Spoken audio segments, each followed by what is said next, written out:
அட வாங்க, என்னடா ஃப்ரிட்ஜிலேருந்து ஏதோ எடுக்கிறான்னு பார்க்குறீங்களா?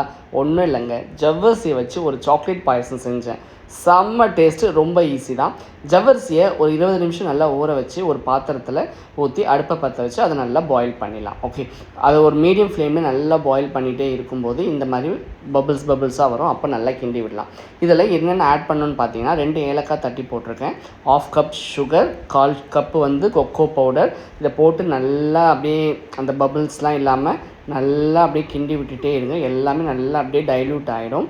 அதுக்கப்புறம் என்ன பண்ணணும் அப்படின்னா, ஒரு 1/2 கப் மில்க் ஆட் பண்ணி நல்லா கிண்டி விட்டுட்டே இருக்கணும்.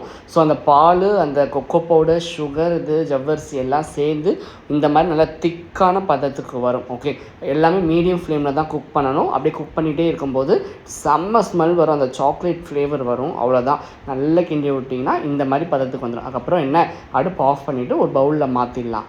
அவ்வளோதான். இதுதான் ஒரு ஈஸியான ஜவ்வரிசி சாக்லேட் பாயசம். இதை அப்படியே சாப்பிடக்கூடாது, நம்ம ஃப்ரிட்ஜில் ஒரு 1/2 அன் ஹவர் கூல் பண்ணி சாப்பிட்டோன்னா வேறு லெவல்.